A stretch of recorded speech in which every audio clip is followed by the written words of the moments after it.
Really? They didn't rig the toes?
Hard to say how long I've been working on the set. I've been working on it on and off.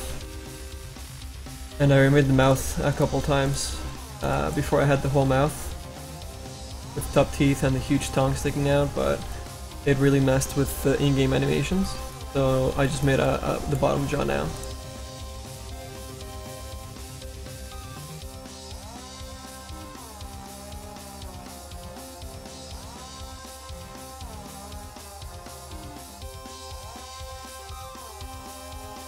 And right now I'm just making a post to do the marketing image.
Hey, welcome to all the new people to the channel. If you have a moment, check out LiveWorkshop.com.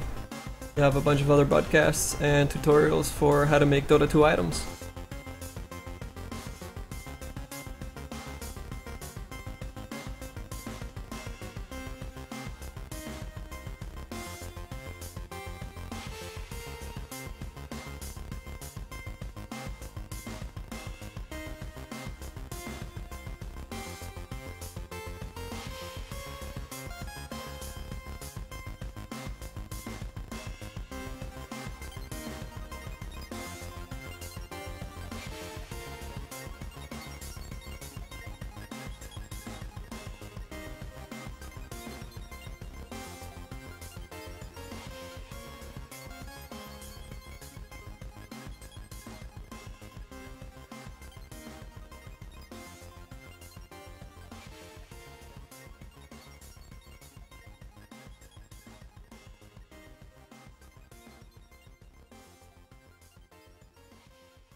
Rockapina, will it take long to learn 3D and texturing or painting in Photoshop CS6?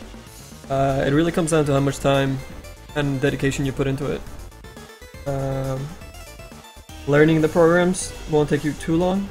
Getting good at them and creating good art will take you a long time. So you just have to be dedicated and do it every day. And yeah, I'm sure you can get amazing with it.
Matthew Mayo, you're welcome for the stream, man.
Hey, Angry for Birds.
Oh, thanks, Angry. I've been testing it in game. I already got rigged and everything. So all that's left to do is do the marketing images and submit it. Working on that today and tomorrow. Tomorrow maybe not. I'll try.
Oh, we just got a lot of people join the channel. Where'd you guys all come from? And welcome.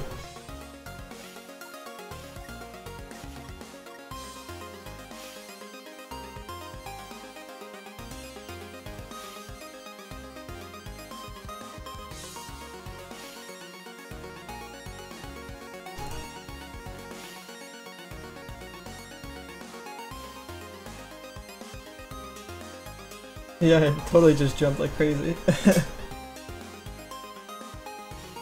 Hello Norbik, welcome to the channel, man. Yeah, I'm trying to get on a schedule soon for when I stream. I've been streaming more and more often, but I've been trying to build a website that supports all these broadcasts and tutorials and everything. So make sure drop by LiveWorkshop.com, guys, and you can see all the past broadcasts and tutorials and all. And soon I'm gonna have featured items, the top feature items for Dota. And what's really cool is that I have a 3D viewer working on the front page. So all the featured Dota items, you'll be able to see them on a full working 3D viewport that runs with no plugins or anything. So make sure to drop by the website and check it out. Right now I have a Pudge with the bloodstained breeches on there. Really excited about the 3D viewport.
Yes, this pudge set for Dota 2.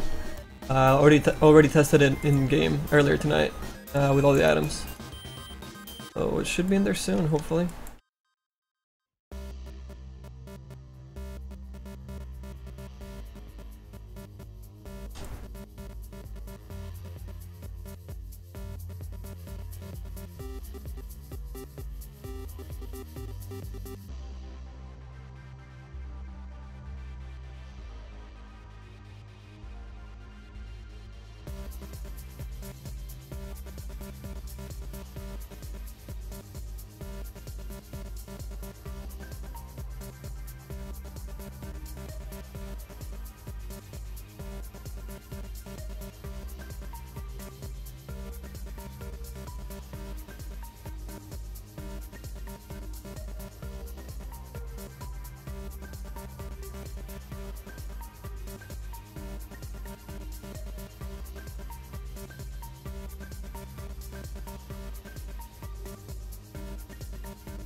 When I make sets, does Valve give me one?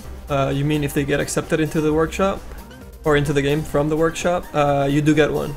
And when you have it on and you spawn in game, you get this little... you get a special effect where a big happy face kind of like spawns with little red crosses from your character. It happens every time you spawn. Pretty neat.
This is softimage.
Would you guys like to see the set in-game real quick? Let's re-import the assets if you guys want to see them.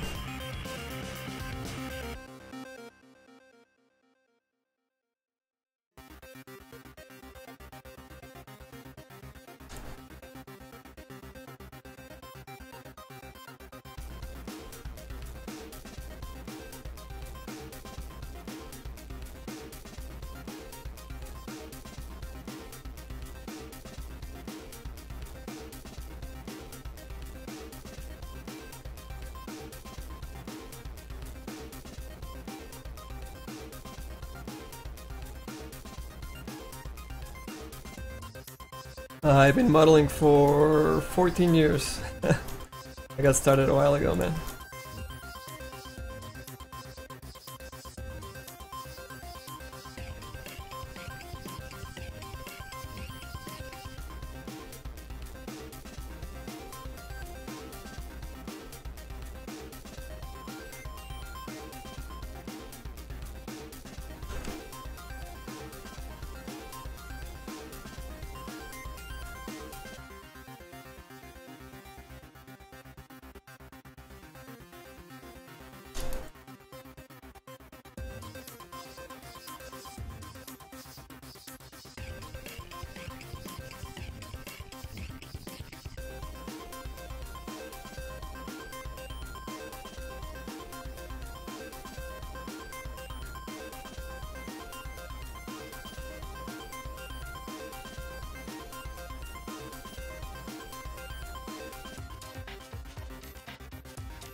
Where would I suggest someone with very little 3D modeling experience start learning to do this stuff for Dota 2?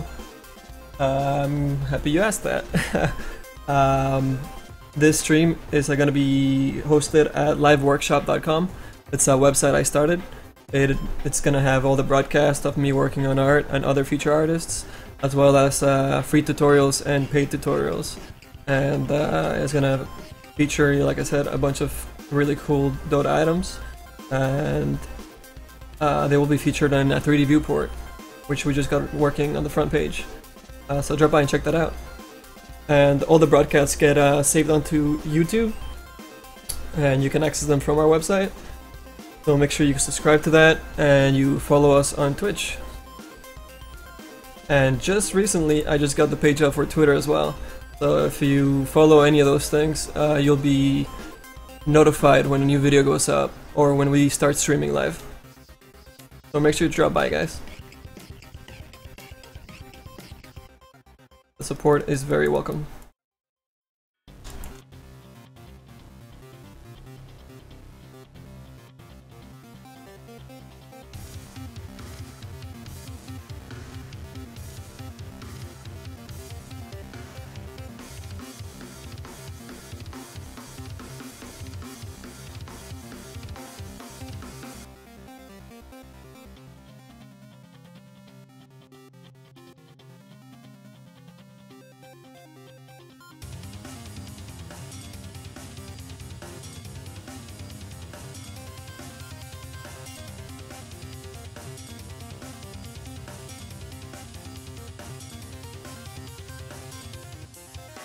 Yeah, I literally just got Twitter up like a few hours ago before I started streaming. So whenever a new video goes up, you'll get notified either on the Facebook page or on the Twitter page. And actually there's an option in YouTube as well that emails you when a new video goes up, so you can do that when you subscribe.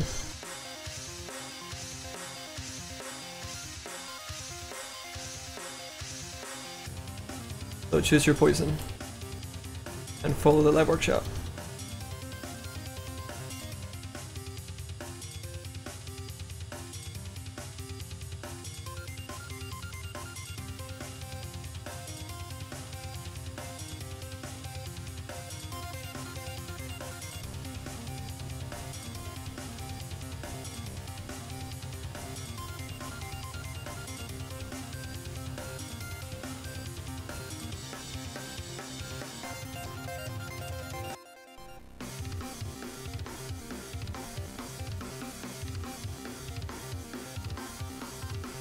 Absolutely, you can post to your Slark project. We also just got the forums up on the website, so go by and register on the forums, and if you guys have any questions, any modeling questions, or any Dota 2 questions that I haven't covered in any broadcast, or that you just really need to know, post it on the forums at liveworkshop.com, and I'll make sure to answer. Or if you want feedback on your models or anything like that.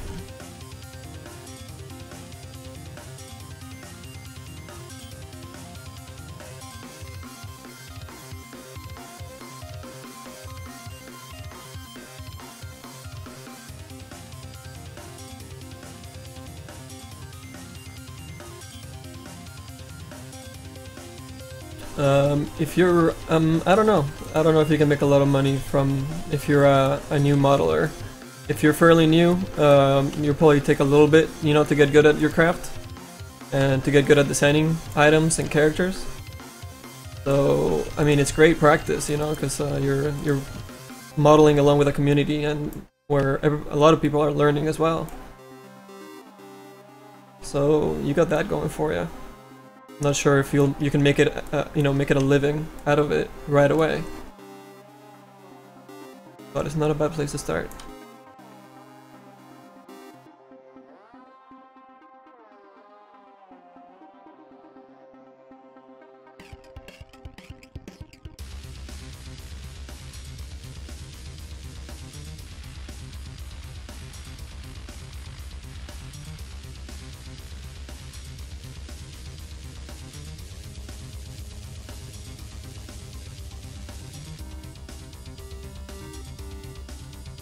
Oh right, I told you guys I was gonna show you a game. Sorry, I got a little into this intestine. Alright, let's run Dota. I'll show you guys.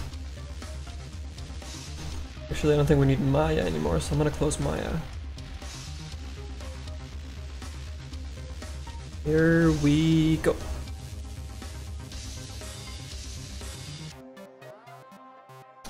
Actually, the animation's pretty neat, man, because I got the intestines by his belly to kind of like jiggle around as he walks. It's really neat.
Let's set in all the other ones.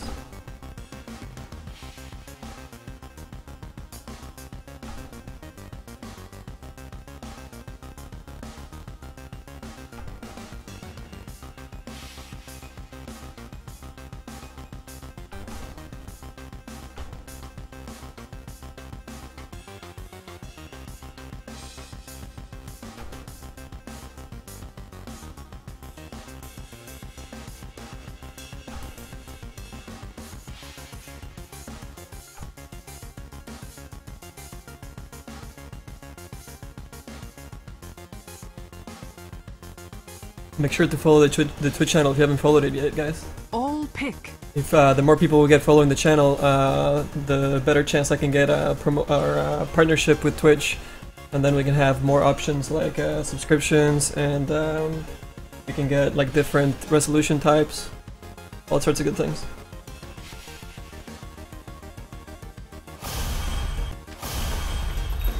Look at all that meat, just waiting to be carved. Right to it. Prepare for battle. Yeah. You got it.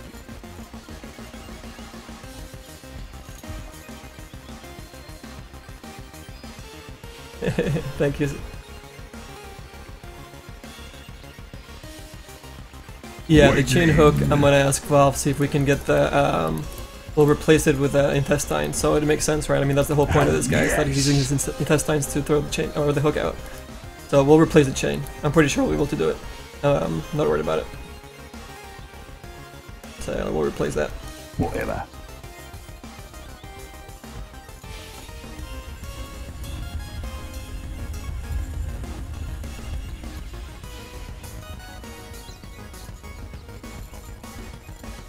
Oh, we'll get the intestine going, man, don't worry about it.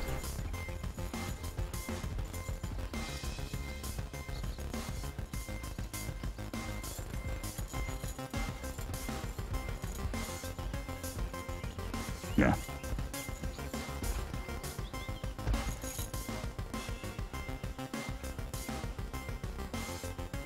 Yep. Ah. Right.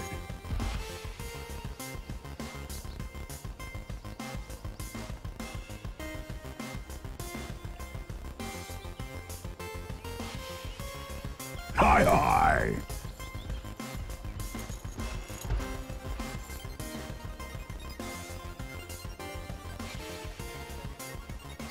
Forward.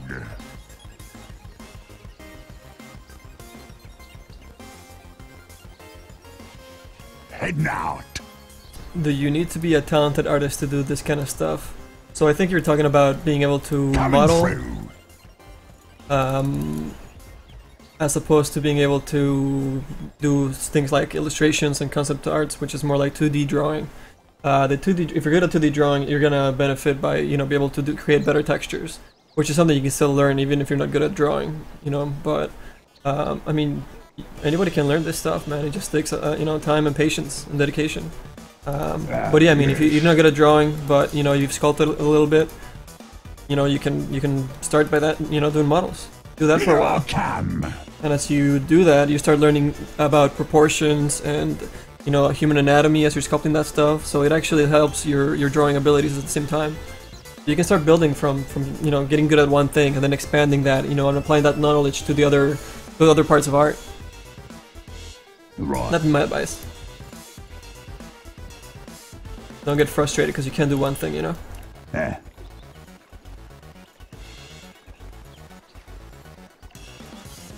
So here we have the haymaker hook. There's a blade on the inside of the hook, and then the intestine running along his hand that will then hook up to the back of him into this little ring flesh thing that he's got in there, and then wrapped around the intestines, which is the back item. Then we have a restraint on his right arm, which replaces the brazier. And his right arm, the whole thing is replaced by a bloody arm with nails in it, as well as another brazier without the middle strap.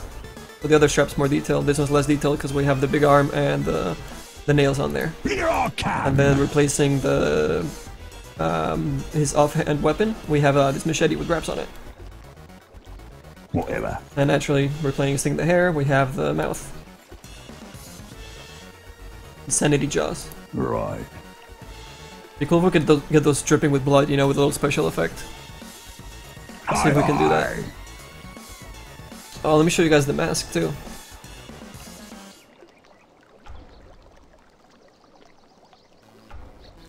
Oh, I can't just replace it because it shows that head. Okay, I'll bring this guy.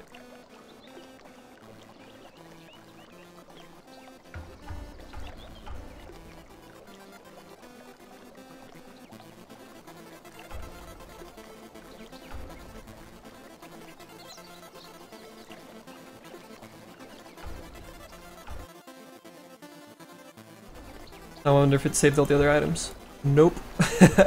Alright, let me get the other items in real quick.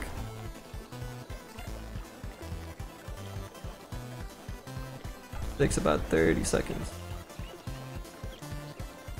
I've done it so many freaking times now. Do this all day.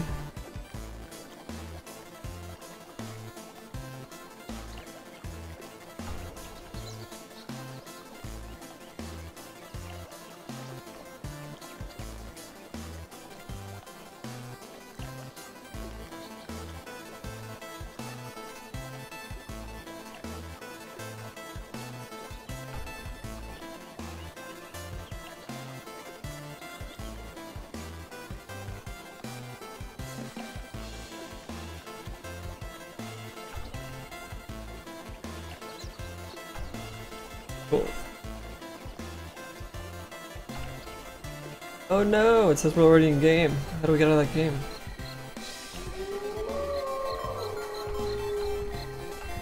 Oh, I think I know how. If we launch this to watch a friend's game, and then exit that, then we can relaunch our game. The bug.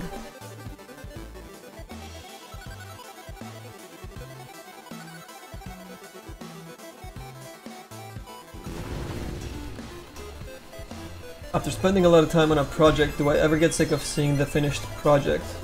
While you're working on it, if you spend so much time on it, you know, you kind of like lose perspective every now and then, so you have to step away from it for a little bit.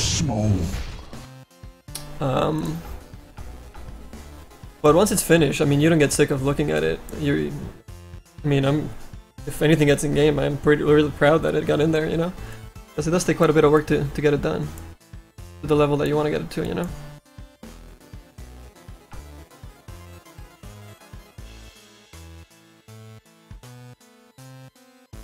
All pick.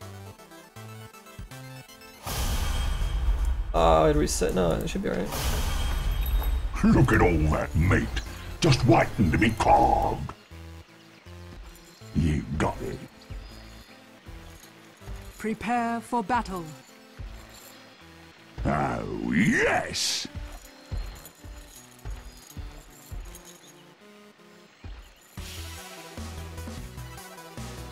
Whatever.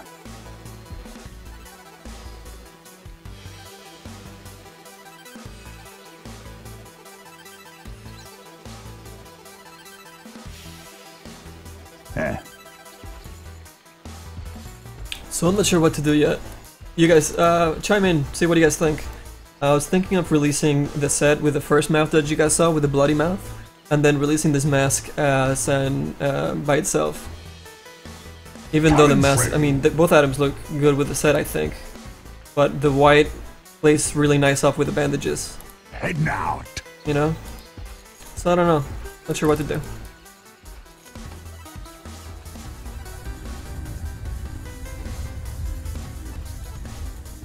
Thanks, Ugly Nut. Appreciate the kind words, man.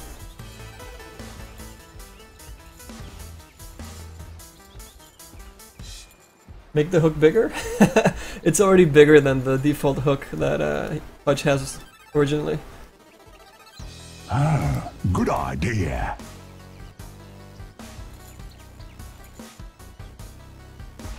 Right to it.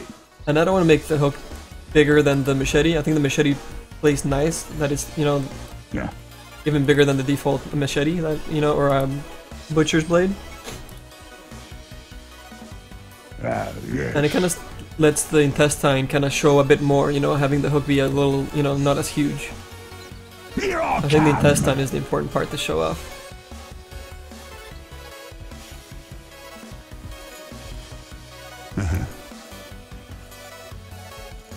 You guys see the intestine jiggling around?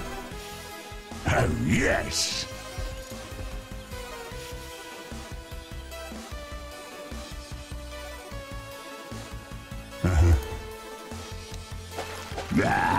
So yeah, I mean, still has the chain on there, but we'll hopefully replace that.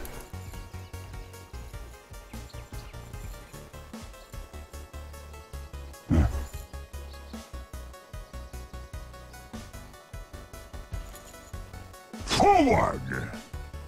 I don't have any animation, so it'll be up to Valve if they want to make a new animation for this stuff. Waiting in. What I'd like to see though is have the the chain be replaced with the intestines like this, but actually have them have them curve as when they go out instead of just straight line. So it's like as it flies out with some really like nasty, fleshy noise. That's what I like to see, anyways. Right. Not sure if they'll want to do it. It'll be up to them. But I think it'd be really neat.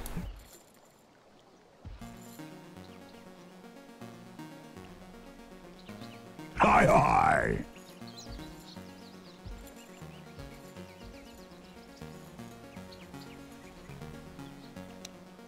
Ah! Huh.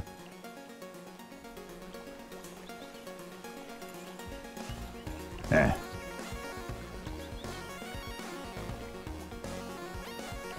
Huh.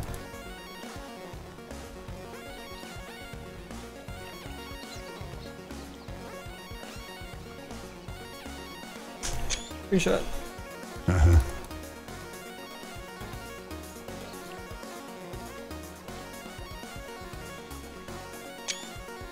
Ah, yes.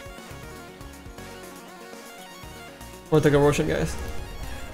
Ah, good idea. Yeah, check that out. He's got a sword in his thigh. I never saw that before. That's cool. And spears on his back and shit. Time to cut my losses. What happened? Whatever.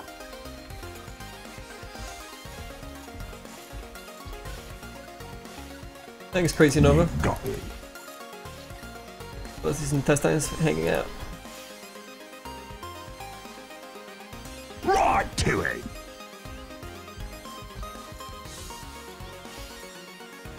Coming through.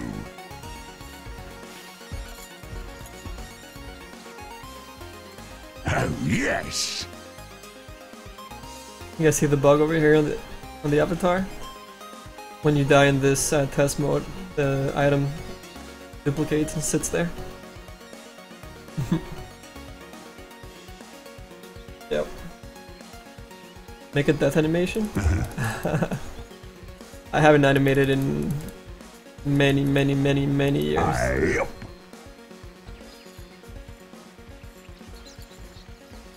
Once I get some time, maybe. Oh. It's a Jason lookalike mask. Made out of wood though, man. Right. Made out of wood for the lore. Just a wood mask. Oh yes.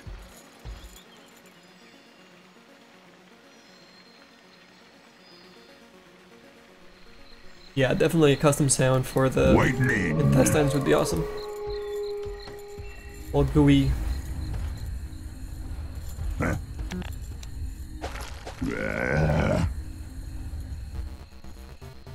Right.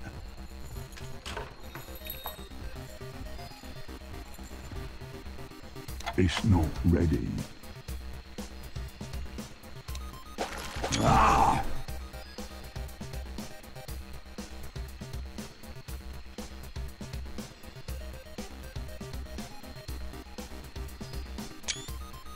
Yeah. Alright, let's get out of here.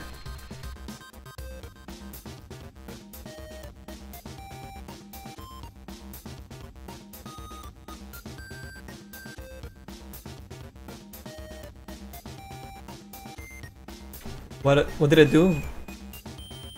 Other than the mask?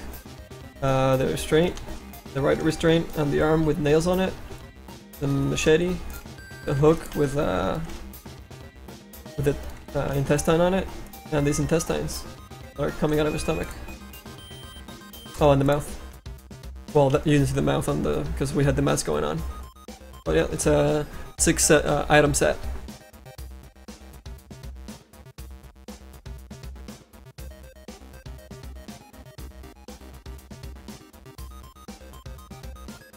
You're welcome.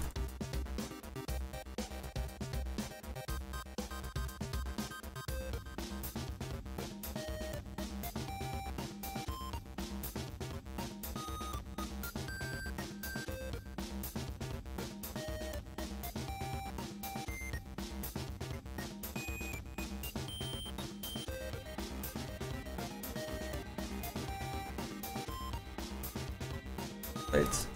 Shoot.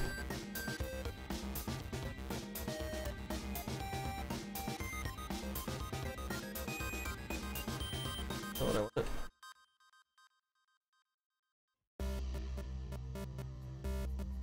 Thanks, Federation, me too. I just have to finish the marketing illustration for it and get it in there.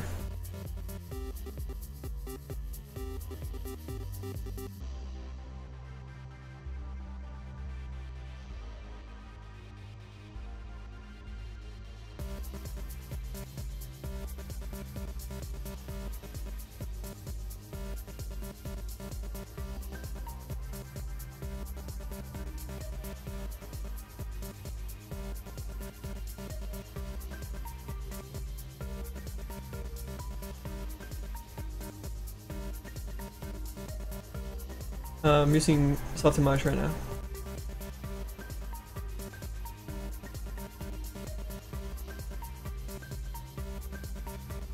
Wondering if I can push this here.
No, this is not my first Dota set. I also made the Scarecrow Pudge and the Bloodstain bridges that are in the game right now. I do render in softimage as well, yes.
with a nice background. I usually paint the background in. I just render my model and then paint the background and the bounce light and all the details over top. I had a file we had pretty default lighting. Hard time finding it.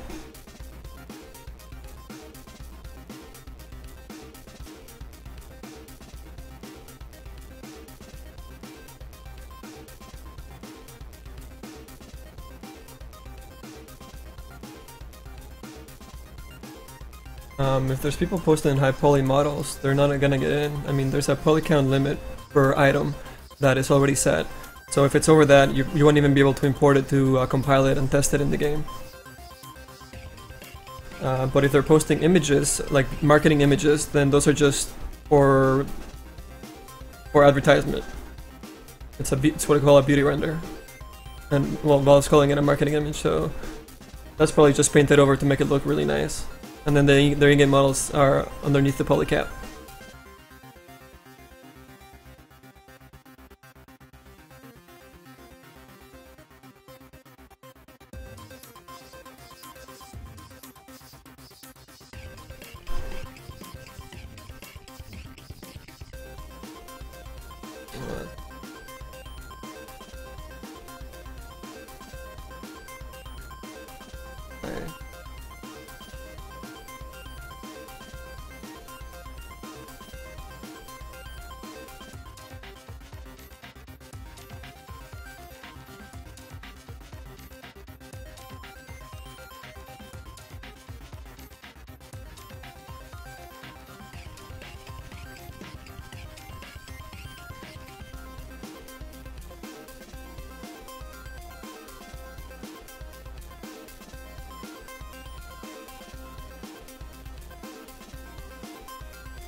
So here's the test of how I would start render and then use it, you know, to paint over and whatnot, but you...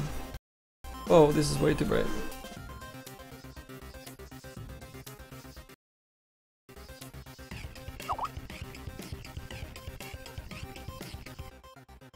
Let me turn down the image a little bit here.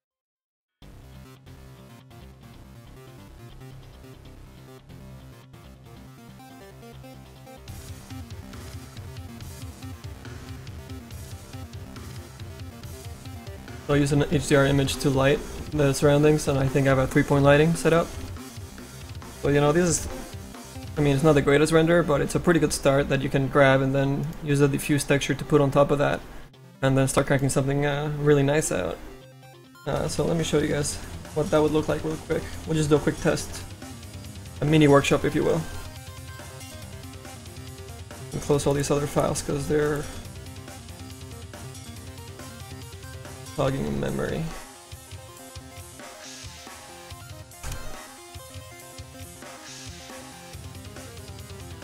Okay, so there's our lit environment, and we're just in a screen cap and just grab our color.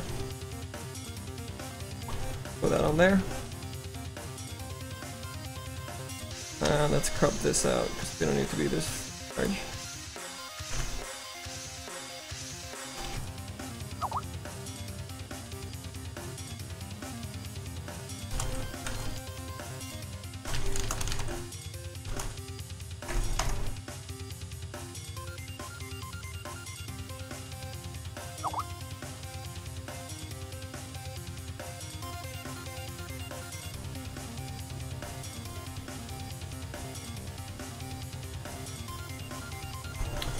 We'll make 2 copies of that, and we'll make 1 for our shadows and 1 for our highlights. So we set 1 to screen mode and 1 to darken mode. And then let's play around with the levels a little bit. So we just want to grab the darks from this image.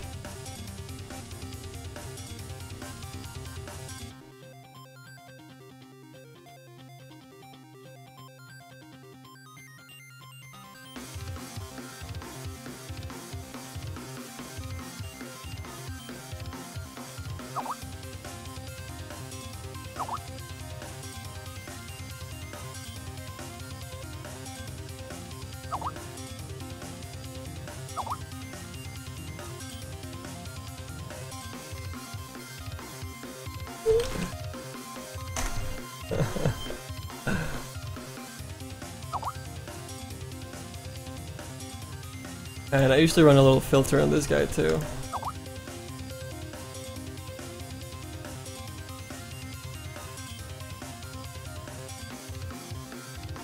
A quick cut out on it. Perfect, we just want the darks.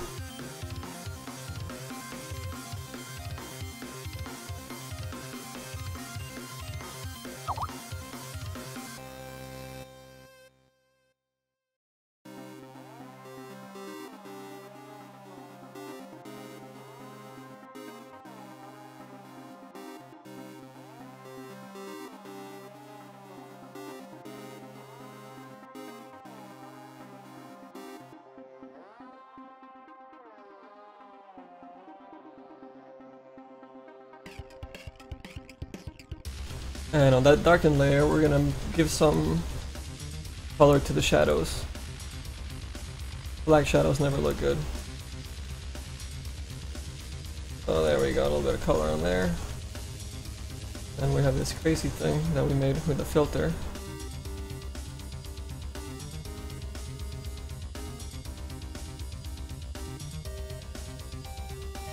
And do a quick overlay on there and take away some of the saturation.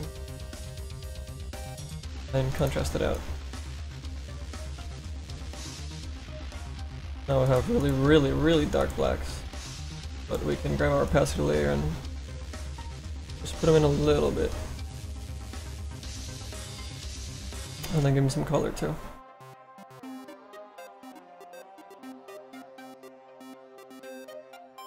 I like blue shadows usually.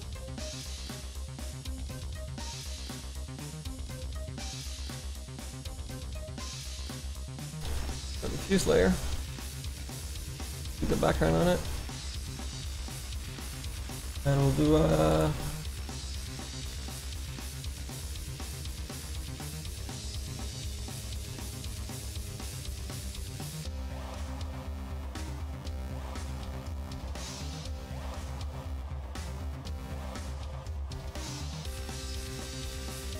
there.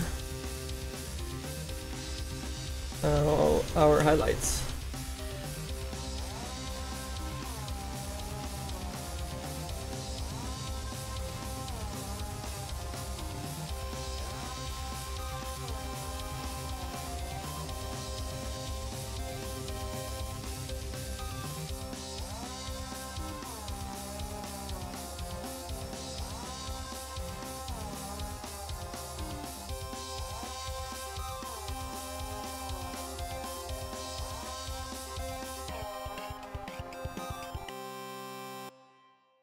Oh, it's got way too hot.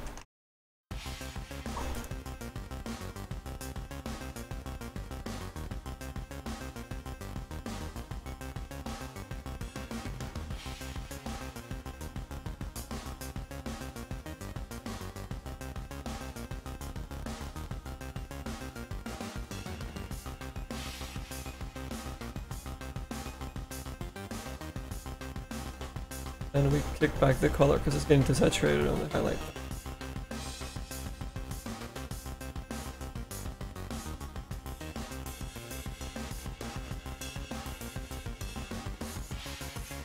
So here's what we started with, and here's what we got right now.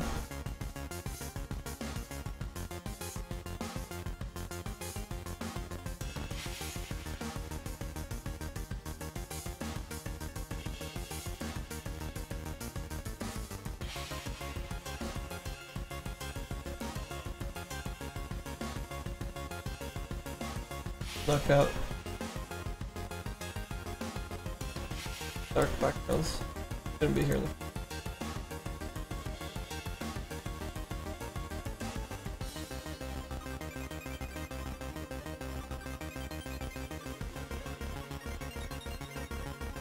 yeah, you can't see the difference too much right now, but you will.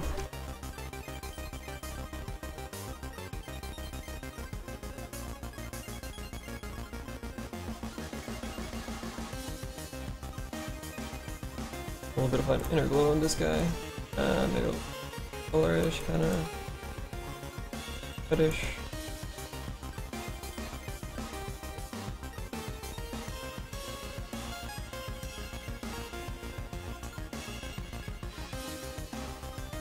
Oh.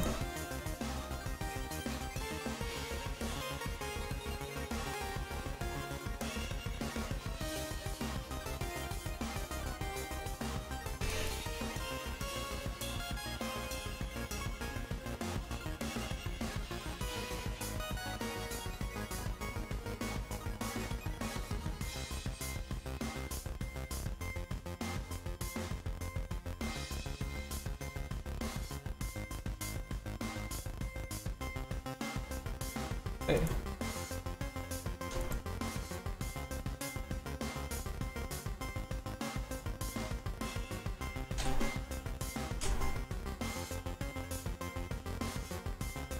Now let's bring in some shadows or some clouds or something.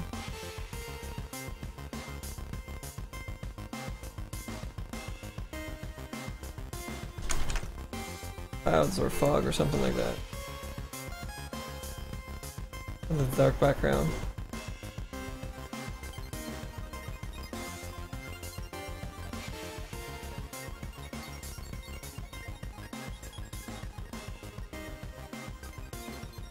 Oh, come on, there should be something right away.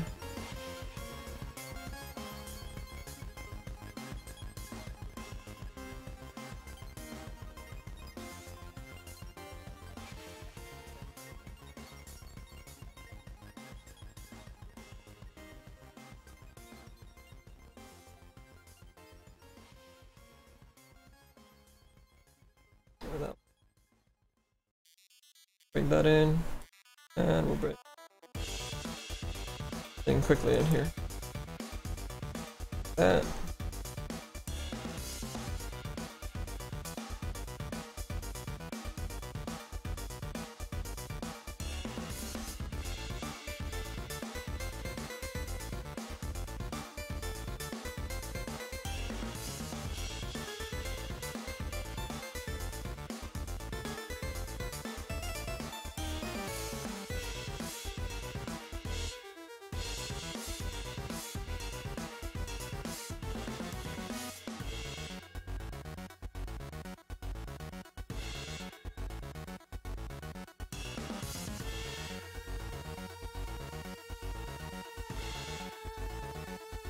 Turn this into screen layers so we can start overlapping them, and maybe 30% opacity or 40% or something like that.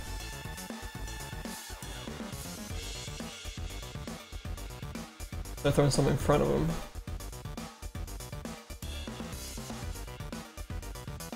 And rotate them, get some diversity.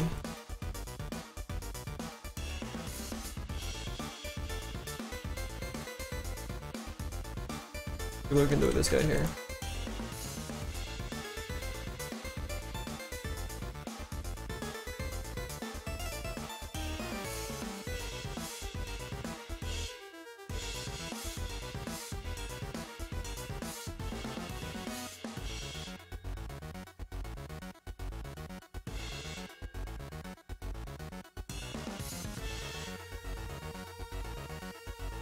This is getting too pixelated, so we're gonna blur it a little bit.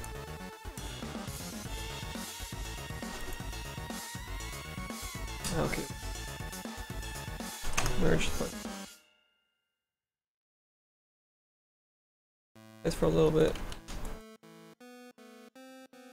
Let's select the front-facing items.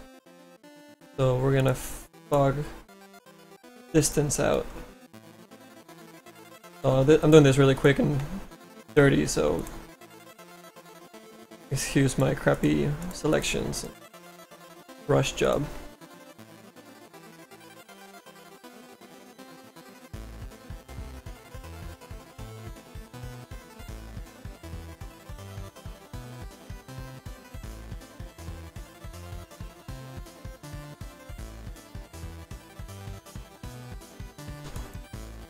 Okay, there's a hook. So let's just look at that.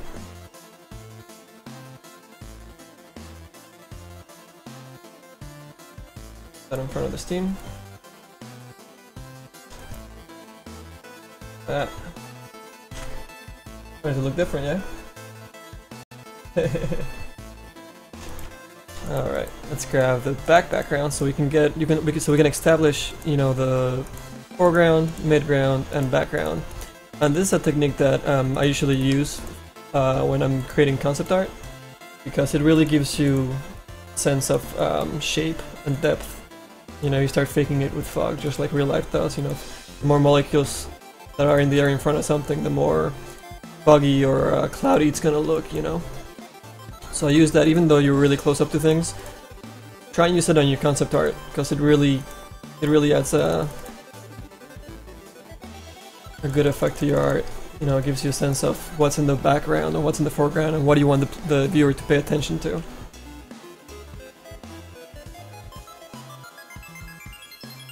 So now we just copied and pasted that arm, and we're gonna select it.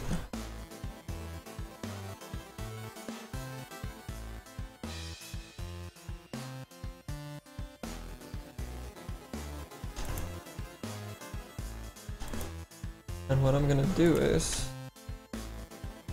well, first of all, get rid of nasty, because I selected everything really fast. I have super crazy bad anti-aliasing, so I'm sorry, guys. But I'm just showing you how to create, you know, maybe a really cool concept art or really cool little marketing image really fast. Take what you will from it, but keep that in mind. Probably clean Pudge up a little bit.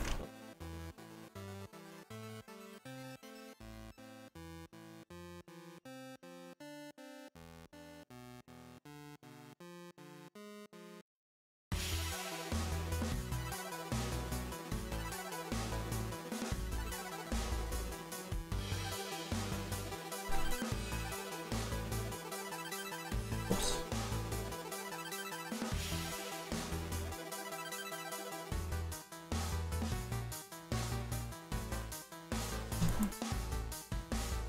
Alright, let's grab this tablet.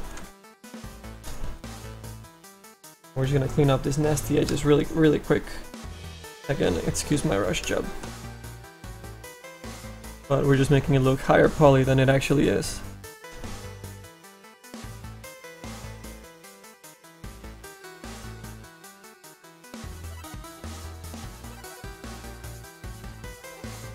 And now we're on the top layer that we used for the thing, so let's switch layers to it.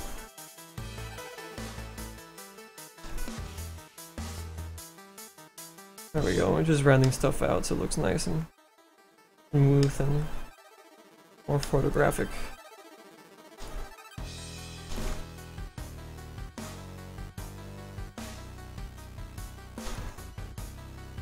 Hide this theme for a second. And we're gonna use brush at 77% or so. We're just gonna brush this crap out.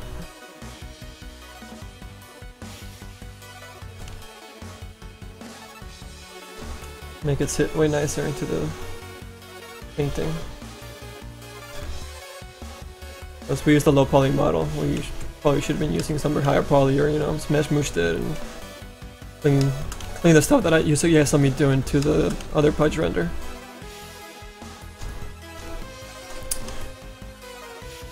So guys, this if you guys haven't visited the website where all these broadcasts will be at, visit liveworkshop.com, please.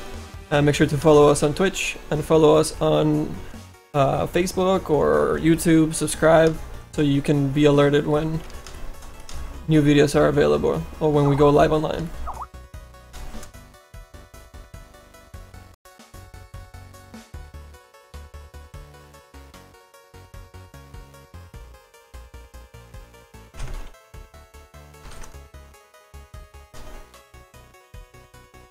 Hey, look at that. We have 629 people in the chat. I think that's a new record, guys.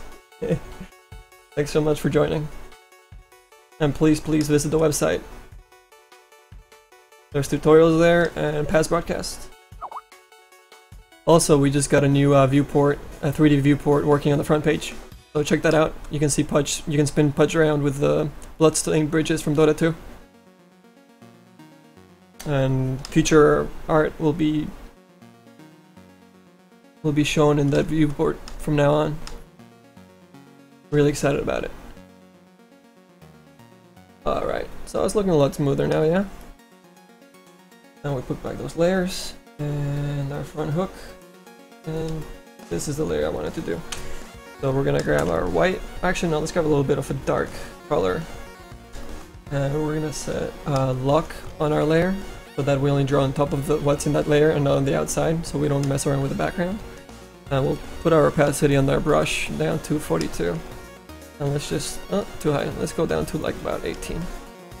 And we'll just start brushing that back layer out. A little bit of white closer to the bottom.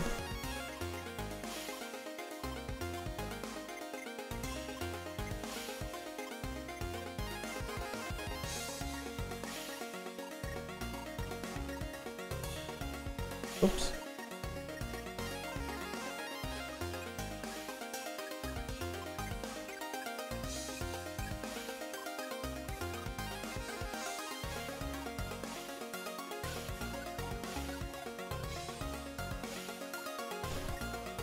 Now let's bring some of those layers into here. Let's blur it. It's way too smoky. And blur is always good. And kind of delete. Oops, way too harsh. 20%. With a little bit on the front, so we create some depth.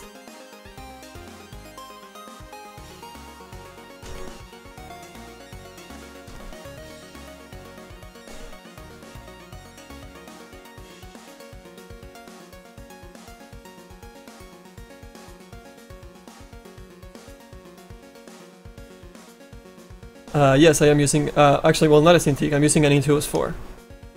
I haven't really given the Cintiq a fair chance yet, so I can't really speak out of experience whether it's way better than an Intuos or not, but, I mean, you don't need it, you know? It won't make you a better artist, it'll just make things a bit, like, I don't know. Depends how, I mean, if you're used to the Intuos, then it will make a big difference.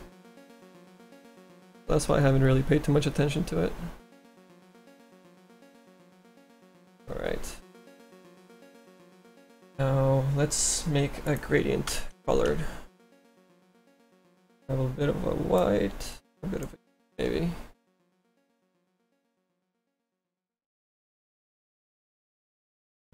And we'll put that across towards our light, which is coming from the top right mostly. Oops, inverse.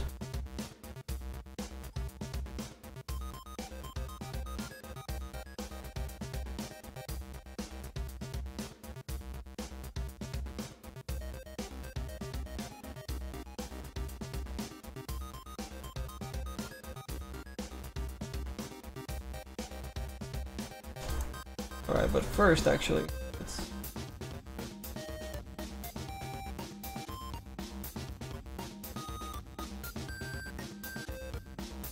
first. And we're gonna paint some shadows. Fudge. So let's say our light's coming from over there. Maybe we want to make a more dramatic little shadow. So we'll just do this and run it across his chest because it's three-dimensional. And maybe around there, I'll cut out a little bit. Yeah.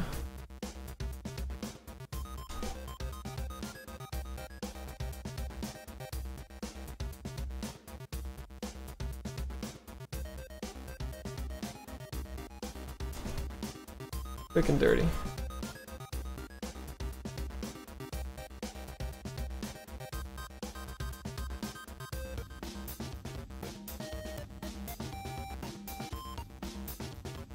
Right. Grab another one.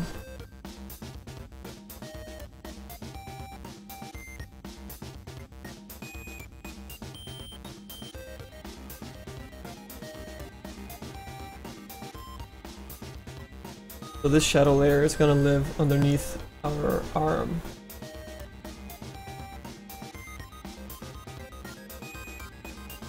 Okay.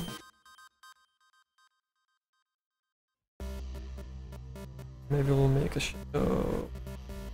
It's looking pretty right. Maybe that over here.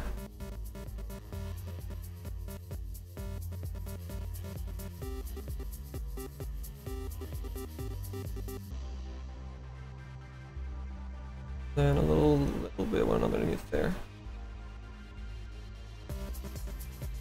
Alright, and we'll make it a little bit of a blue shadow, dark blue. There we go.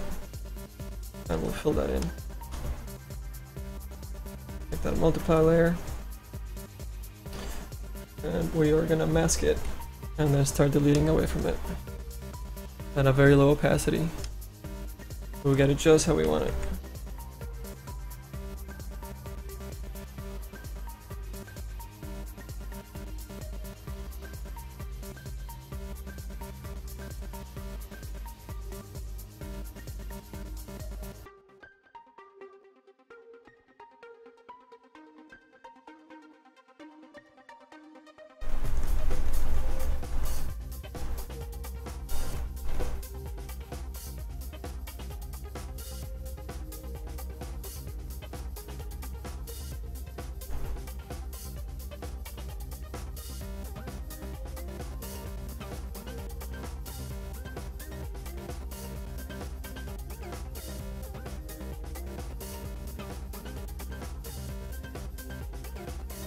Arm layer.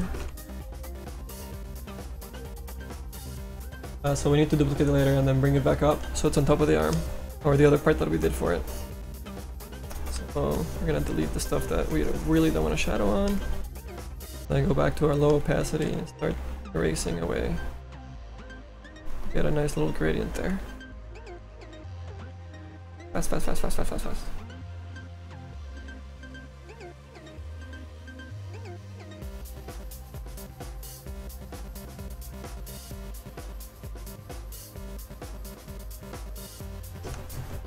And we're gonna grab our old color and try and play around a little bit.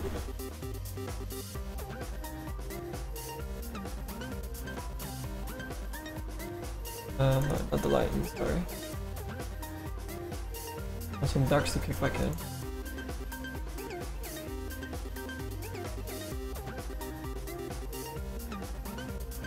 Okay.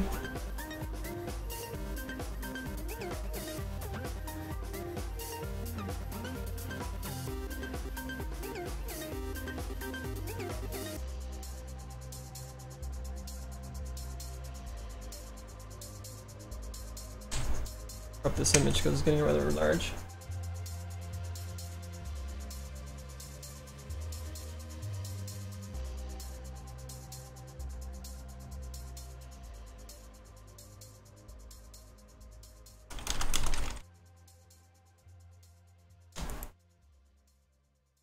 Where were we? Oh, right. Let's paint some highlights. Make a highlight layer.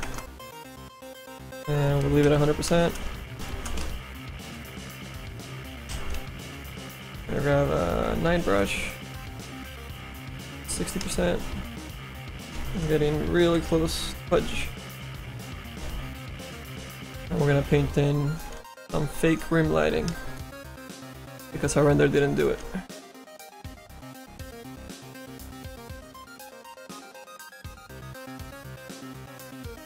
Oh crap, way too far. Okay, here we go. A little bit across there.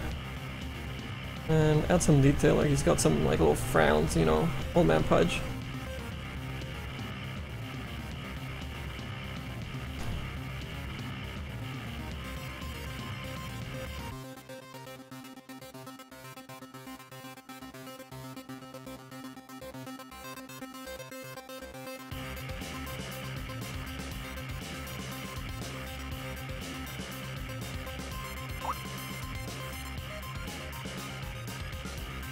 Sorry guys, my chat window was minimized behind softimage, which was still open in my second monitor.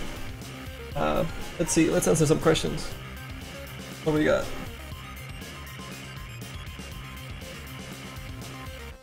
Oh, thanks for following, man. I appreciate it. Love the support.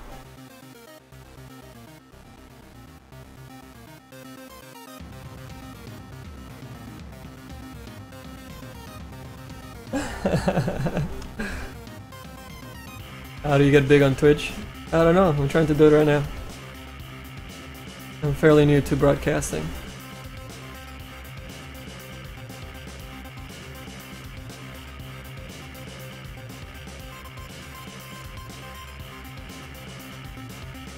We have a little gloss to the teeth so that they look a little wetter. Little highlights. And again, this should be done a lot more finer, but I'm just doing it really quick so you guys can learn some tips.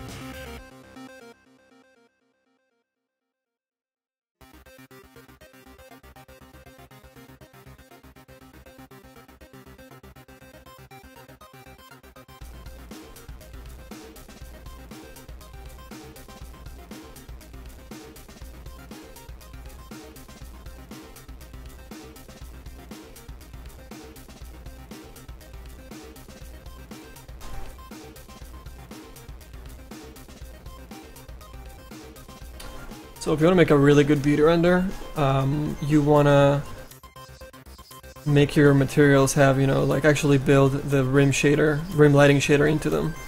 Because that's what I'm faking right now. Adding some rim lighting to this leather and this metal.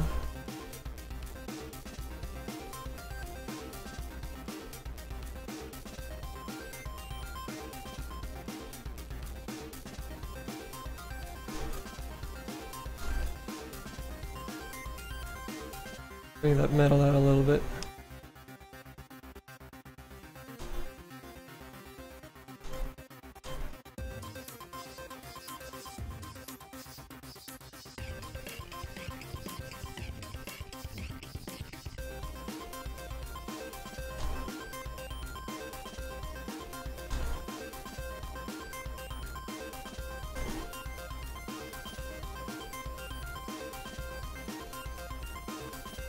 Alright, let's speed this up a little bit. I'm gonna go a little faster, guys.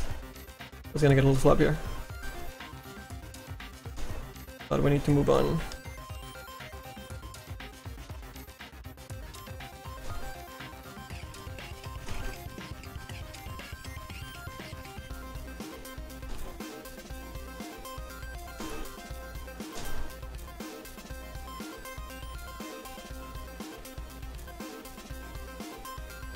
Ideally we want to get rid of this square little pieces, so we just brush them out, but you guys get the idea.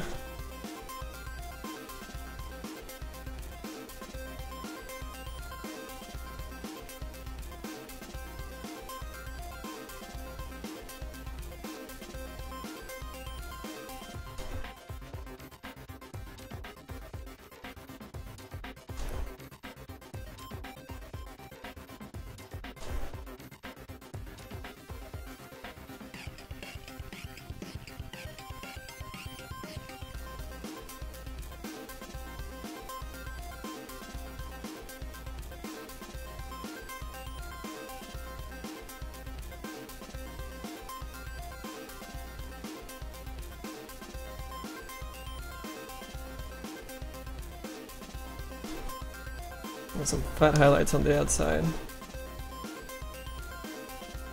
Really frame this guy in.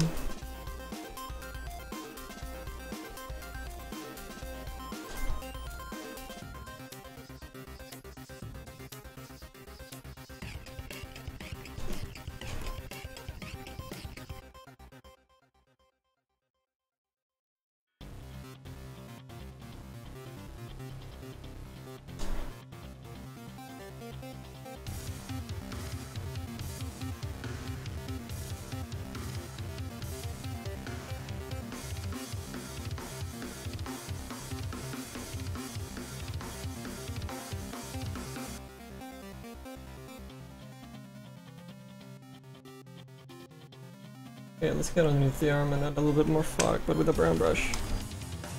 We have full control over how much we want. It's looking a little dark under here. Shadowing is fixed.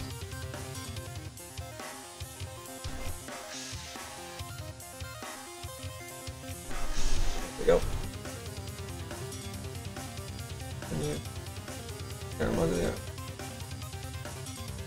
Yep. Okay.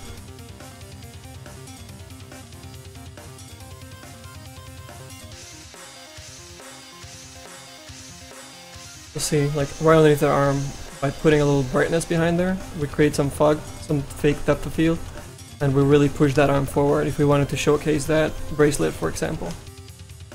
Now the backhand is looking a little too strong, so let's darken that up.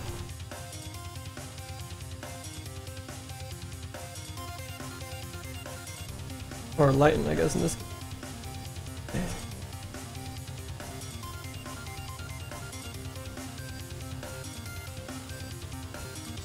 Go back in the front.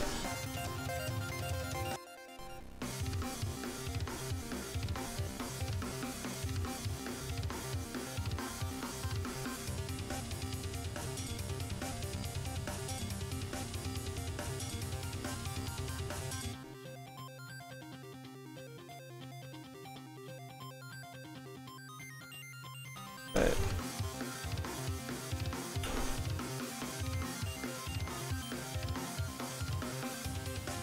Lighten our image and add some colors to the overall.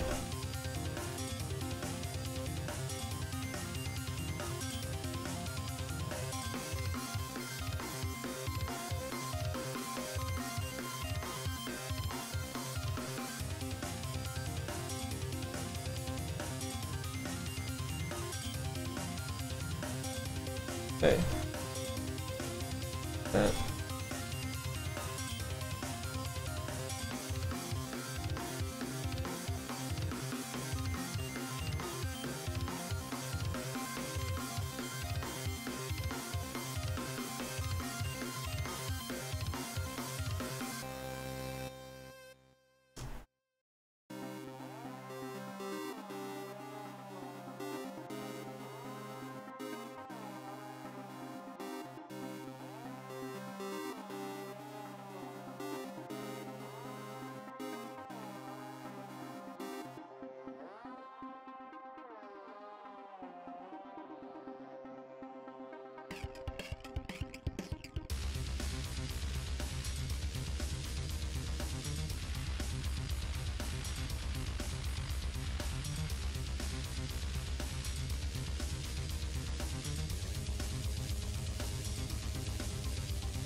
I'm just made a cutout of our entirely merged image, and then I applied a cutout to it and set it over top as a lighten layer at 36%.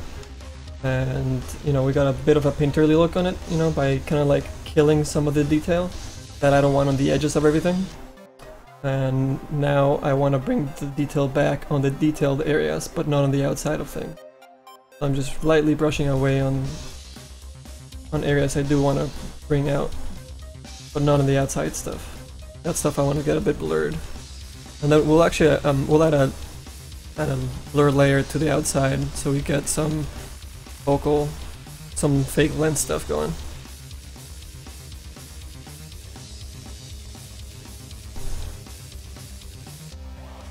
There you go. Filling these parts here.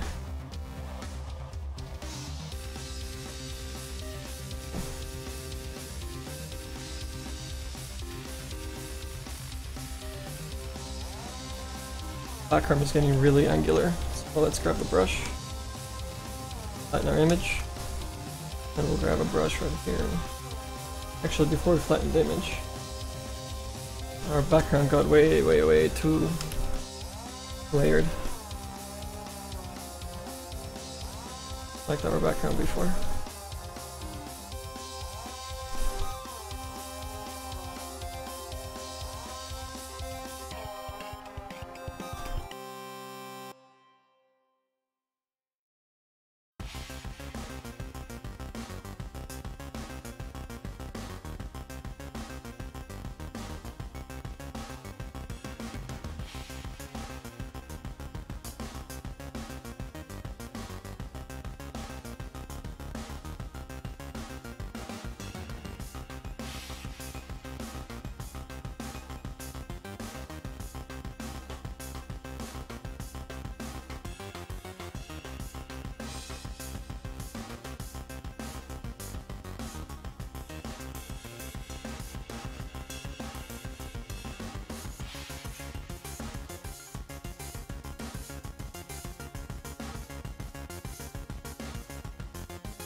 Are the songs looping now, guys? I can change it. What we got?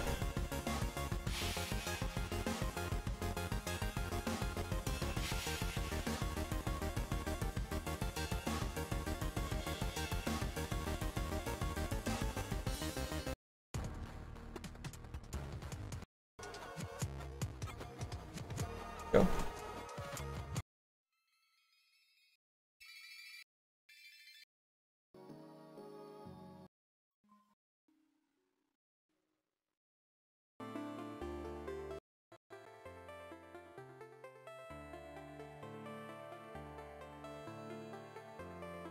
No.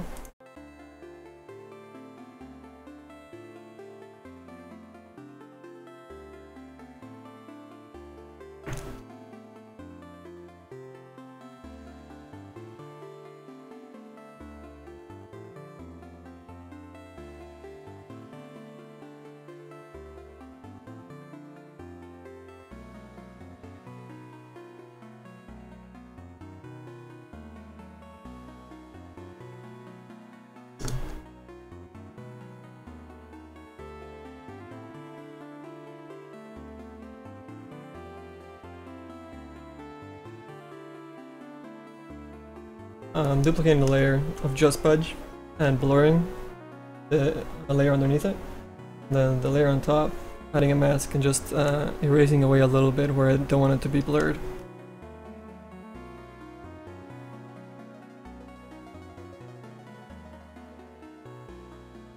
What a camera does. Depth of field.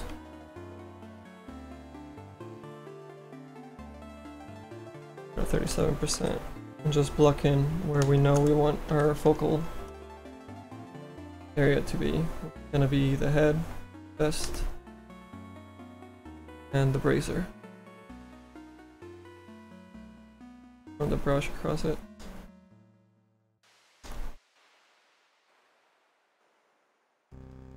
Little.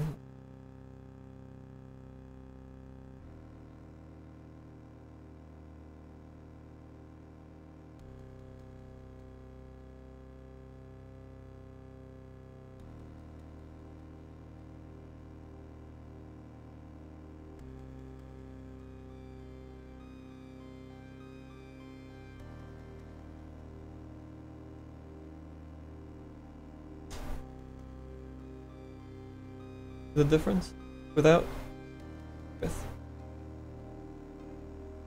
just getting more bloomy.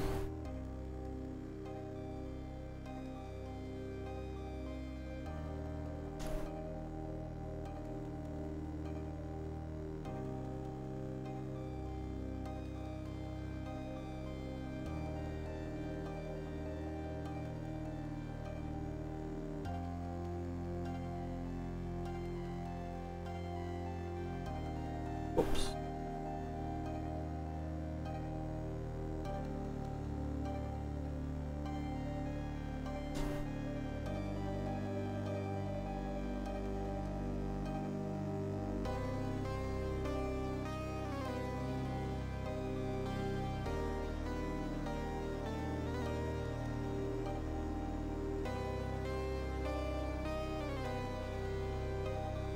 Okay, let's blend our image one more time.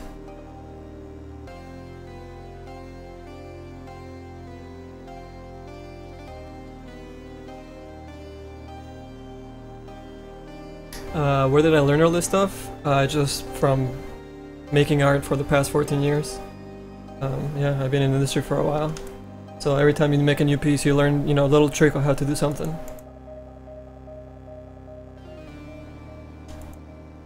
Let's see what we're gonna do next. Around, maybe we can get some more interesting colors.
A quick lens correction.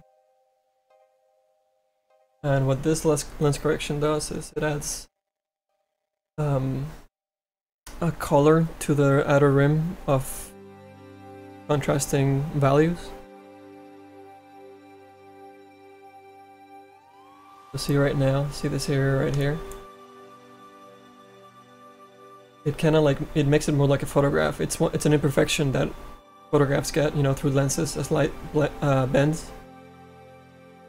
Something to add to your illustrations or to your 3D renders that really, you know, adds that realism back into the picture instead of having everything be nice, cut, and perfect.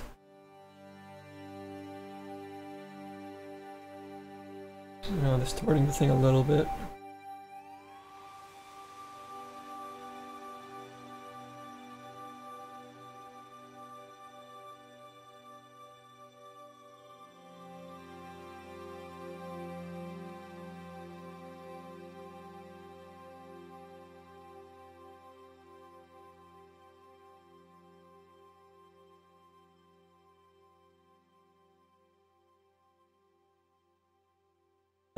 You can get some really crazy stuff too.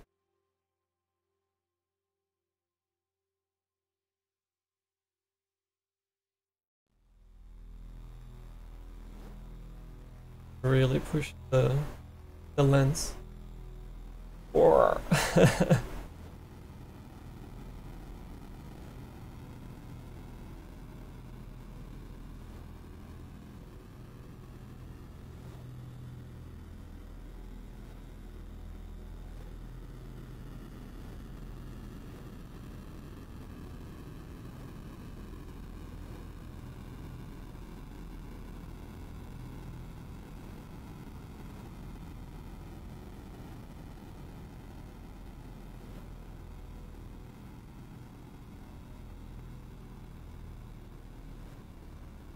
see the difference just with that filter? Perfections.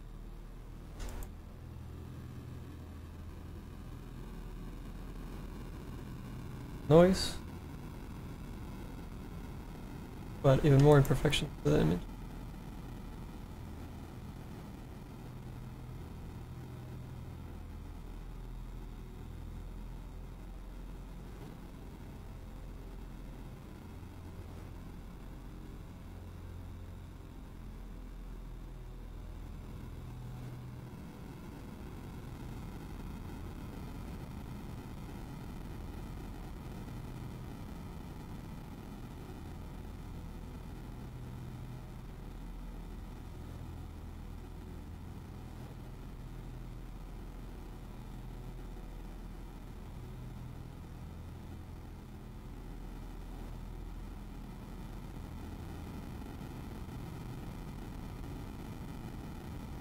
And you're really quickly done illustration, beauty render, slash whatever.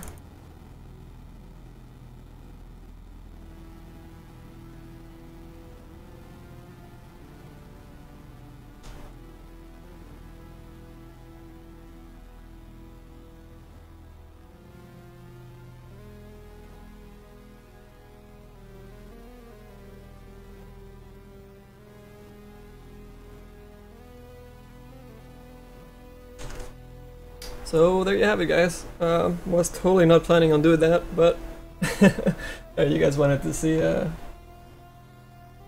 quick render illustration. Well, let's just save that for web. We'll do PNG 24. No, that's freaking pretty big image. Oh.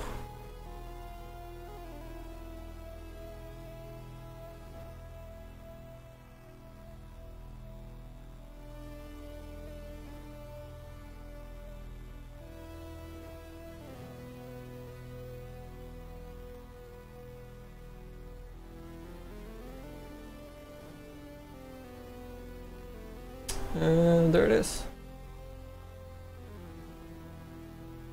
Let me just throw that up on the net so you guys can grab it if you want it.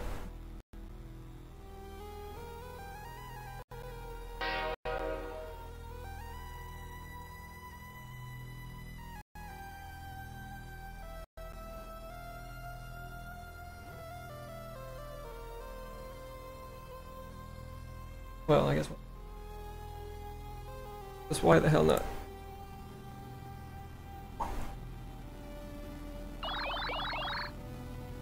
And let's bring that up.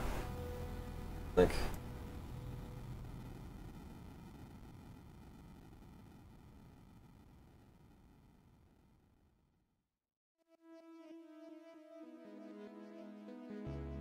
PNG.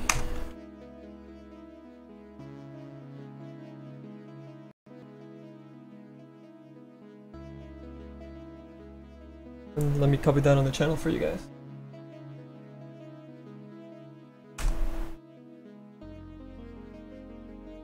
There you go. That's your PNG. Quick little tutorial on how to get that image.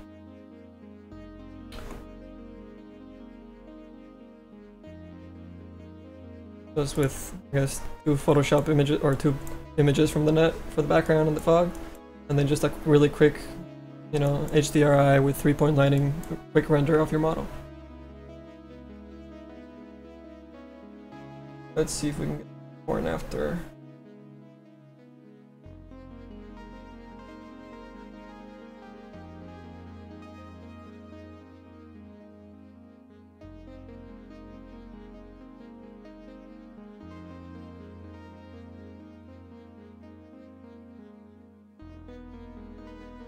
Cool. Okay, so here's what we started with.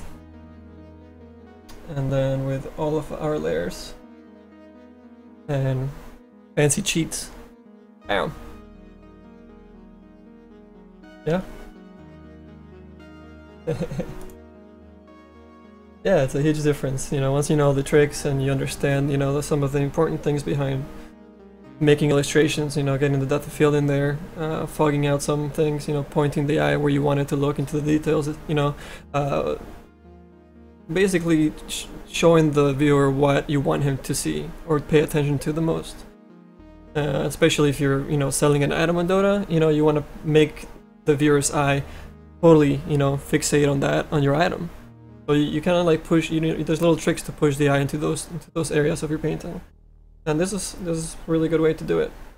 And you have a nice little image, little wallpaper, little whatever.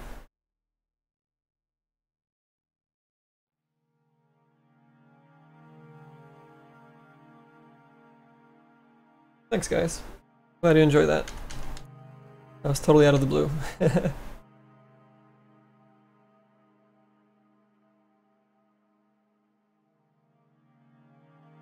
So yeah, this is what we started with. Just a quick little pose, you know, I mean, this guy's like super low poly.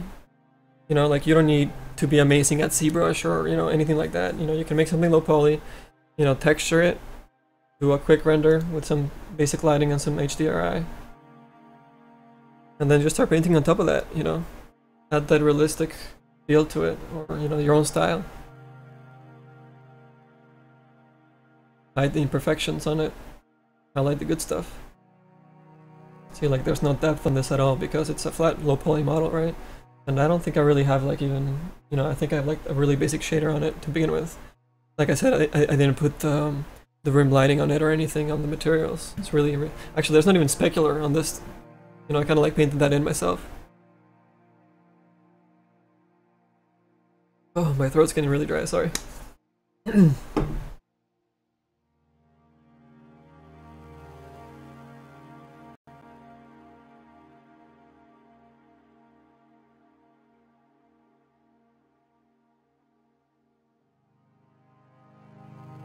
Yeah, this whole broadcast is gonna get uploaded to the website at LiveWorkshop.com. So make sure to head over there and follow us on Twitch and follow us on our Facebook or Twitter or YouTube, so you can get notified when new stuff goes up, new tutorials or new broadcasts, or when we go live. We appreciate all the support we can get, guys. We even got new forums up, so check those out and post on there if you have any questions, want to show your work off, you have a wish list for tutorials or for broadcasts. All the threads are there, so make sure you join and speak up.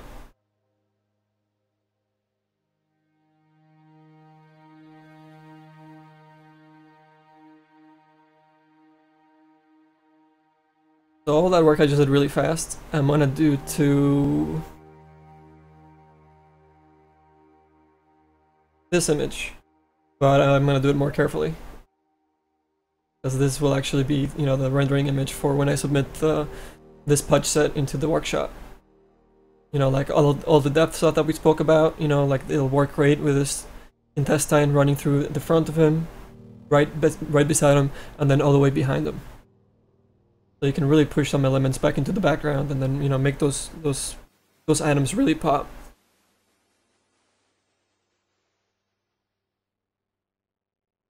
I was gonna work on this for a little bit more.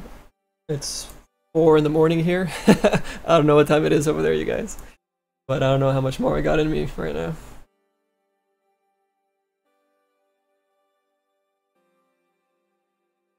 now. This is softimage, formerly known as XSI.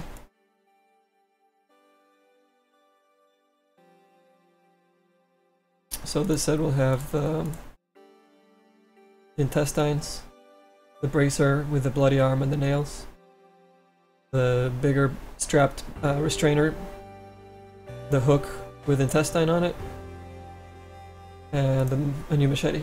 Oh, sorry, and the new mouth with gore and huge teeth. And maybe this mask might be part of it too. Or I'll just release this mask by itself, I think. Actually, I have a render for this, for the mask as well. Let me show you guys really quick. In that folder.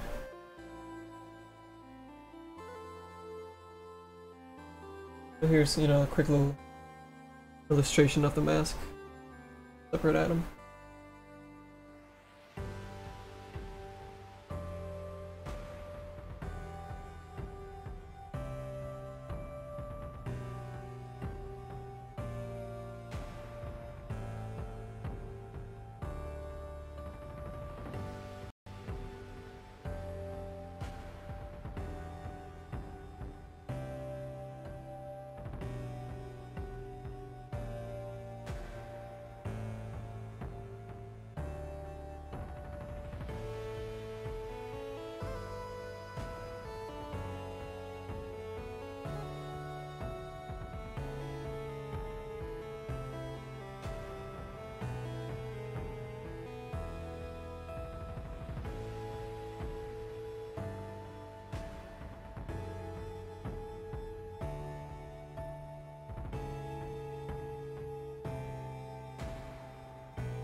Bring the chat back into.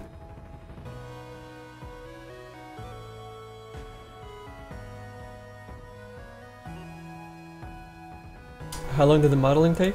The low poly modeling didn't take too long. you can probably get one item done, depending on the complexity and whether you have to rig it to a lot of bones, or if it's just a weapon, you rig it to one bone. You can probably do an item in 2 to 3 days if you're, if you're average. If you're really fast and you've been doing it for a while, you can probably get one done in a day and a half. And then there's the marketing image, of course. That'll take a little bit of time. Or, if you make something quick like that. Maybe a little bit less.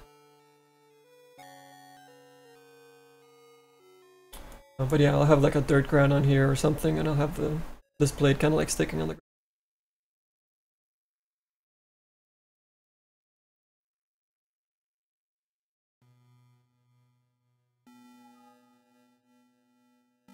Just put this for the hell of it.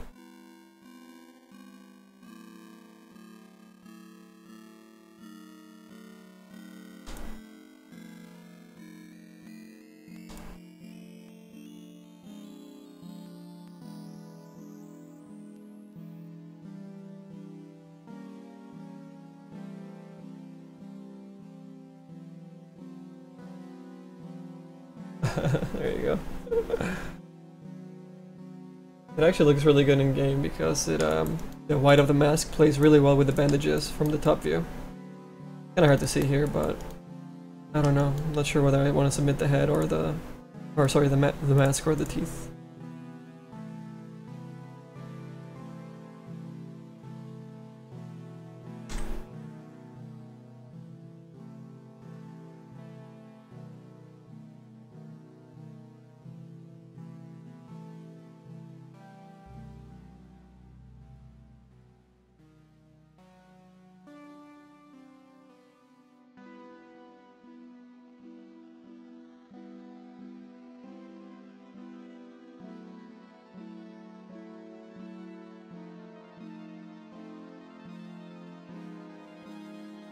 So I think I exported this mesh out already. So let's try and bring it into that other scene where I already have lighting set up. And we'll make a new layer. Call it Sanity.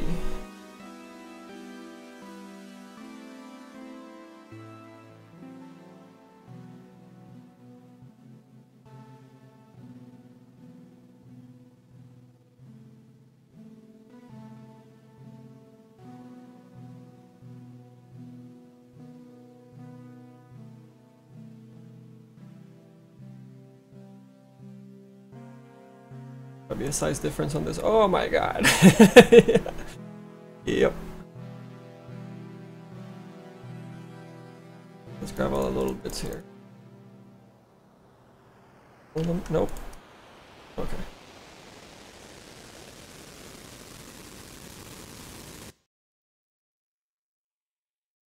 Sucker.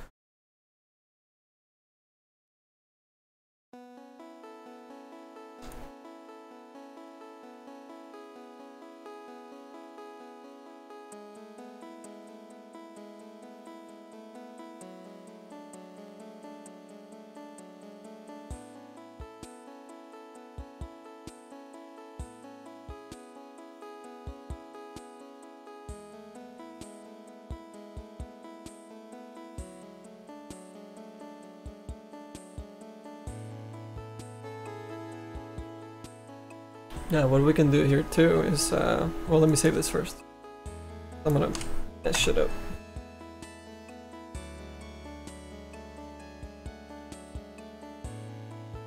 Thanks, Barrington, for sharing the FAQ. There's a FAQ down below in the details for the Twitch page, guys. If you don't see anything on there,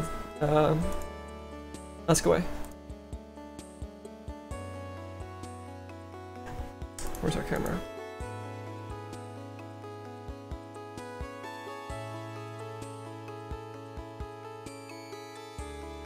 And I'm changing the field of view.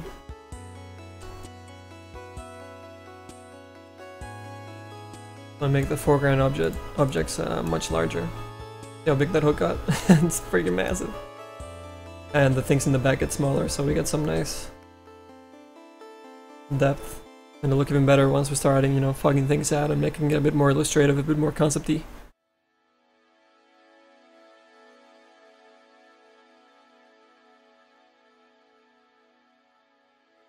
Let's see. Oh, this is gonna be bad because the shaders are gonna be completely off. Because they're the shaders from the other scene that are just, you know, ugly. Oof.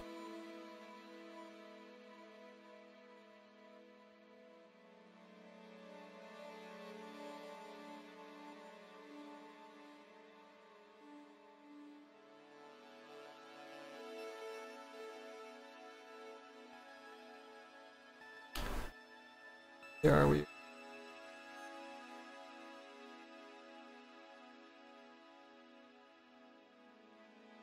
It was at half.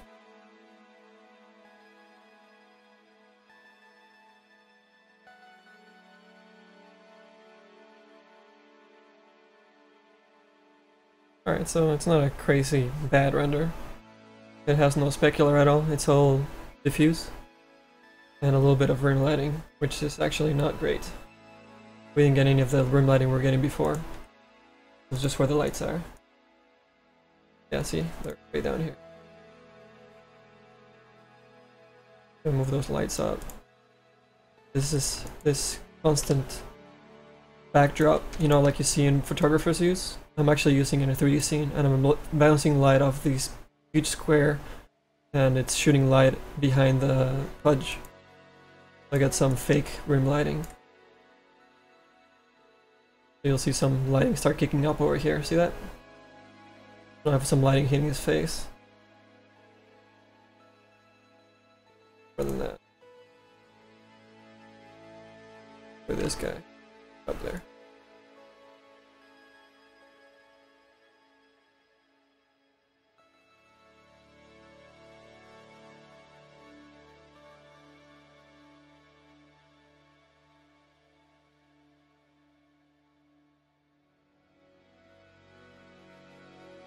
Oh yeah, ignore the mouth right now. There's an alpha mask on that texture, but the material was just default, you know, for me to work on it and export for the game. But that texture will actually have, you know, an alpha mask that will make the mouth look like, you know, little gore and tendons and all that stuff, just kind of like stuck between its teeth. If you were here earlier in the broadcast, you could see it in the game with the alphas and, you know, all hanging out.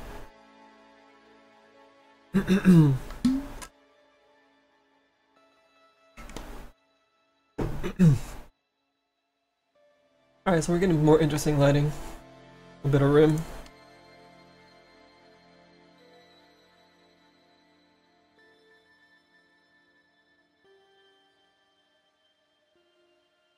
Softimage, we can check our previous render with our new one, with this lighter. So you can see, you know, where you're throwing your light.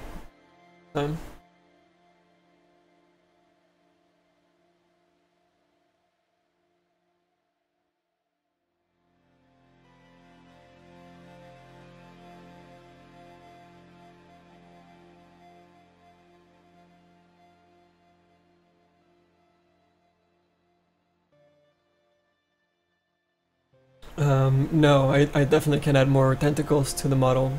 I actually got away with quite a bit already, because I only have 400 polygons to replace those rings that you see in the back of Pudge.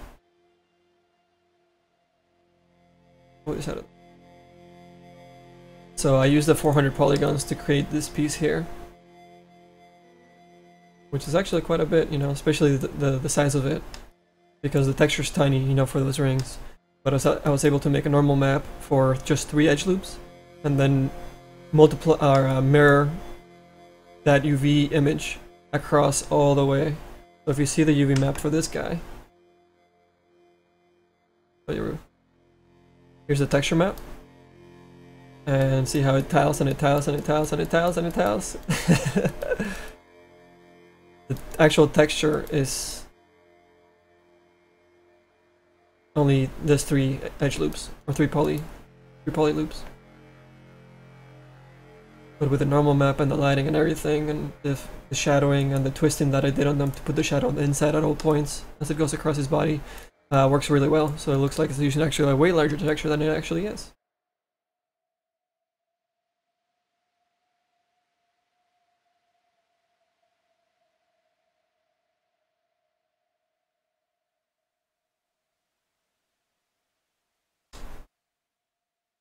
So why did I do this hook? Well, I wanted a hook that looked different from the regular hook, so this hook's actually thinner, you know, along this edge. And then the actual loop for the hook is way larger, so it does look way larger than the regular hook, volume-wise.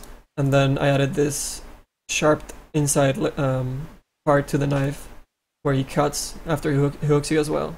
So that's kind of neat. I don't think anyone's done that yet with any hooks. And this is actually a hay hook. You see how it curves out and it's got this wooden handle. So he's kind of like a hick, you know, kind of like a farmer pudge. So I thought a hay hook worked really well.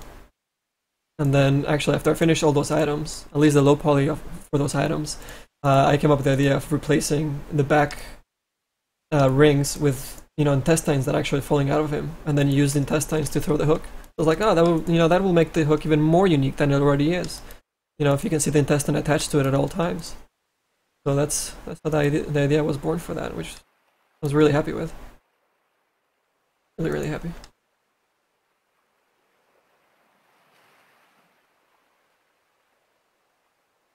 I can show you guys the iterations actually. Open up my work file.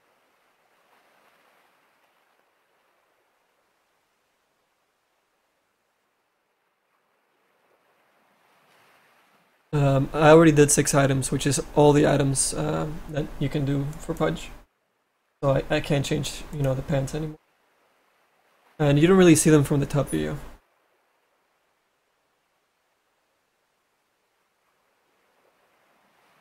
So here's the set.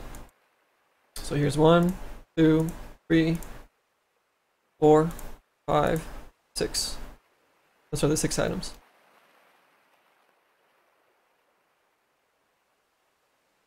And if you see over here, all the different versions I started doing of the hook. And here was a thinner version. This is before it was intestines, it was going to be a rope. So I had the rope showing on the hook, which I thought was unique, but we ended up pushing it way farther than just a rope. To where we made intestines, which are just dope. You know, I've tried some barbed wire, some hay stuff for the scarecrow pudge that I made for that set. There's the, well, that's an older, that's just a high poly with no textures. The pitchfork, the scythe, scarecrow set. Yeah, I mean, I think this stands out pretty unique overall. Whether it's with the mask or with the mouth, I don't know yet.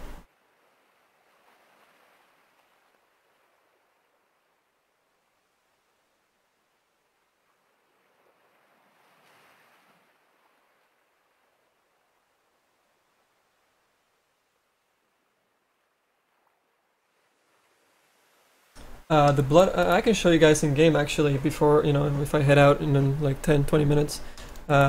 Yes, I don't know how many people have been here for a long time, but I can jump back into the game and I can show you the items in game if you guys want.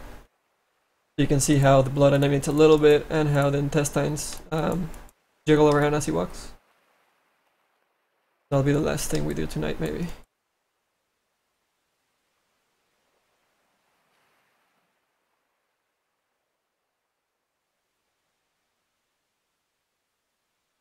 I play Dota as much as I can, which lately hasn't been a lot of the time because I've been working on the LiveWorkshop.com website to, you know, have all the broadcasts get put on there and the tutorials and the 3D viewport in the front page.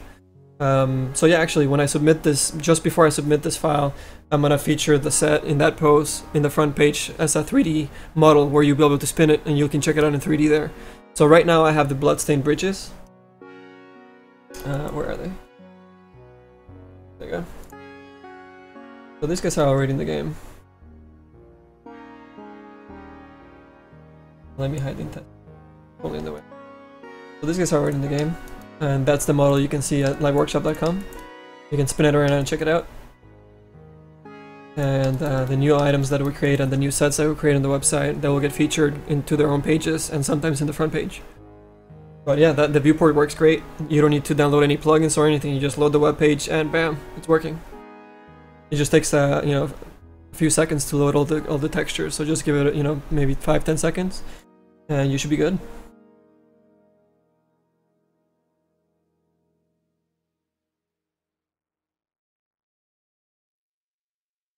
And yeah, to get back to your original question about playing Dota, yeah, I play mostly, or I play a lot of Spirit Breaker. I really like that hero. But lately I've been playing Phantom Lancer and Lifestealer a lot. I like those heroes. They're, they take a while to get going, but once they do, they're really, really cool. What skill bracket do I fall into? I'd say I can hold my own. I'm not crazy pro or anything, but I mean, we do pretty alright when we play with, me and my friends.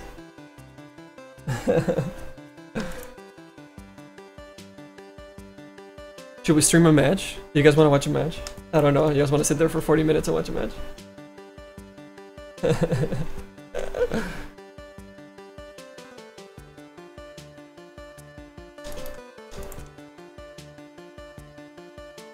Answer. Yeah, he's a little OP. But only if you don't take care of him. Like, if you keep him down a low level and don't let him free farm, you can take care of him pretty alright.